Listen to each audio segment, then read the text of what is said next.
What if the most productive thing you could do right now is nothing? Not sleep, not plan, not optimize, nothing. Every system in modern life is designed to make you feel guilty for stopping, and that guilt, that constant, quiet anxiety, is not a sign that you're falling behind. It's a sign that something much deeper has gone wrong. Look honestly at your life. When was the last time you sat in a room without reaching for your phone? Without filling the silence with music, or a podcast, or the noise of someone else's thoughts? When was the last time you let your own mind speak and actually listened? Most people cannot answer that question, and not because they're lazy or distracted, but because they've been conditioned to believe that stillness is a kind of failure. We live in a world that rewards movement, output, hustle. The person who never stops is celebrated. The person who pauses is questioned.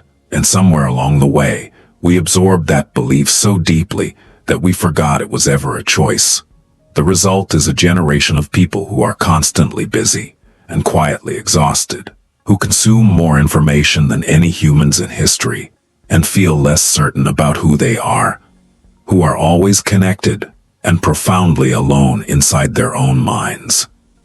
This is the paradox of modern life, and Stoicism saw it coming 2,000 years ago.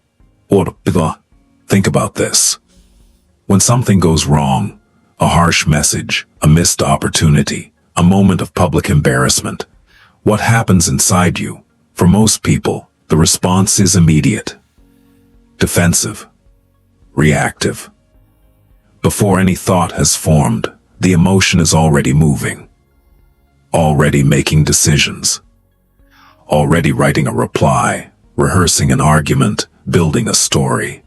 This is not weakness. This is biology.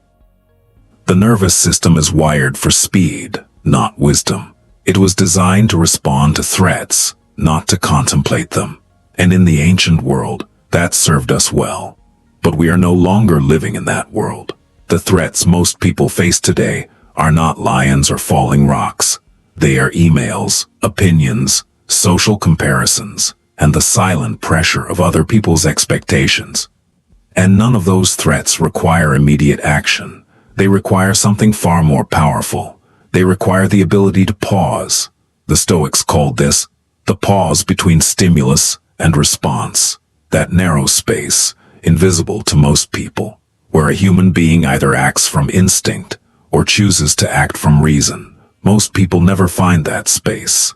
They live their entire lives in reaction, mistaking urgency for importance and noise for meaning. Marcus Aurelius wrote something that most people read quickly and do not fully absorb. He said, "It is not death that a man should fear, but he should fear never beginning to live." Pause for a moment with that. He was not speaking about physical death. He was speaking about the slow, unnoticed death of the inner life, the part of you that thinks, questions, and chooses. The part that gets buried under schedules and screens and the relentless pressure to perform. The Stoics did not practice stillness because they were passive. Marcus Aurelius ruled an empire. Seneca advised emperors and navigated extraordinary political danger. Epictetus was born into slavery. These were not men who retreated from difficulty.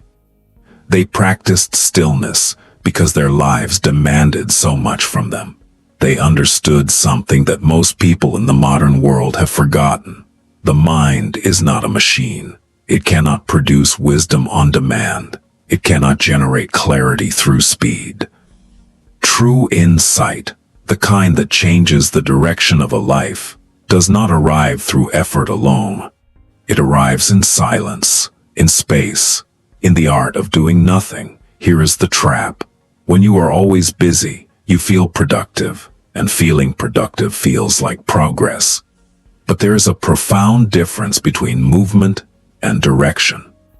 A person can be intensely busy for years, filling every hour, checking every box, and arrive at the end of that time no closer to understanding what they actually want, or who they actually are. Carl Jung described this as living on the surface of oneself, moving through life without ever descending into the deeper waters where the real self lives. And the tragedy, Jung observed, is that most people only reach those depths during crisis, illness, loss, failure, moments when life forces the stillness they were never willing to choose. The busy mind protects you from something. Think carefully about what it might be protecting you from. For many people, stillness is unconsciously avoided, because stillness leads to self-awareness.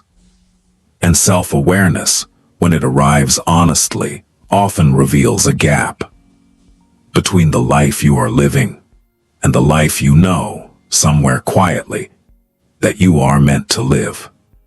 Busyness is comfortable. It gives you something to point to, something to blame for why you haven't gone deeper, chosen differently, or become more fully yourself. The shift is this: doing nothing is not the absence of action. It is a different kind of action, one that operates on a level most people never access. Seneca wrote, "Retire into yourself as much as possible." He was not advising isolation. He was pointing towards something specific: the practice of returning to your own mind with the same seriousness and intention that most people reserve only for the external world. When you practice stillness deliberately, something begins to change. The noise that felt essential starts to feel optional. The urgency that dominated your attention begins to lose its grip. And in that space, something far more valuable begins to emerge: the ability to see your own life clearly, not as you wish it were, not as others define it, but as it actually is. That clarity is rare, and it is only available in stillness. Imagine this situation. A colleague criticizes your work in front of others. Immediately, the heat rises, the impulse to defend yourself, to explain, to retaliate. It's almost physical. And if you act from that place, you will likely say something that costs you more than the original criticism ever did. But what if you did nothing? Not passively, not weakly, but deliberately. What if you let the moment exist without immediately filling it? What if you gave yourself the space to decide, rather than simply react? What response, if any, was actually worth giving? The person who can do that is not just emotionally disciplined. They are powerful in a way that most people never become, or consider social pressure, the quiet force that shapes so many decisions. What career to pursue, what opinions to voice, what version of yourself to present. Most people respond to that pressure automatically, making choices not from conviction, but from the exhausting need to avoid disapproval. Stillness dissolves that pressure, not by ignoring others, but by creating enough inner space to distinguish between what you actually value and what you've simply absorbed from the world around you. If this perspective resonates with you, consider subscribing. These are the kinds of conversations this channel is built for. Aristotle spoke of theoria, a form of contemplation that he considered the highest human activity. Not because it was productive in the conventional sense, but because it brought the mind into direct contact with truth.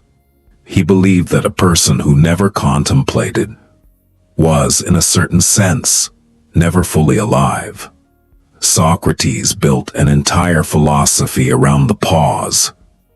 His method was not to deliver answers, but to create the conditions for questions, to slow the mind down enough that it could examine what it thought it already knew. Most people who encountered him left unsettled, and that unsettlement, he argued, was the beginning of wisdom. Epictetus, speaking from the experience of a man who had owned almost nothing and controlled even less, made the simplest and perhaps most radical observation. The only thing truly in your power is how you respond to what happens to you. Everything else is external. Everything else is noise. And if that is true, if the quality of your inner response is the only real territory you ever govern, then the practice of stillness is not a retreat from life. It is the most serious engagement with life that a human being can undertake. Look honestly at this. How much of what fills your days was actually chosen? How much was inherited, absorbed, or accepted without examination? How many of your goals are genuinely yours, and how many are simply the goals that the world handed you before you were old enough to ask whether you wanted them? And here is the harder question. If you sat in complete silence for 1 hour today, no phone, no input, no noise, what would you discover about yourself? What thoughts would surface that you've been too busy to hear? The fact that this question creates discomfort is itself a kind of answer. Here is what mastery of stillness actually builds over time. It builds the ability to respond rather than react, to choose your actions rather than simply execute your impulses. In a world of reactive people, that ability is extraordinary. It makes you harder to manipulate, harder to destabilize, and far more capable of making decisions that align with your actual values rather than your momentary emotions. It builds self-knowledge. And self-knowledge, not talent, not ambition, not even intelligence, is the foundation of every meaningful life. Because you cannot build anything lasting on a foundation you don't understand. And perhaps most importantly, it builds presence. The quiet, unmistakable quality of a person who is actually here, in their own life, in their own mind, rather than perpetually somewhere else, chasing the next stimulus, the next validation, the next distraction.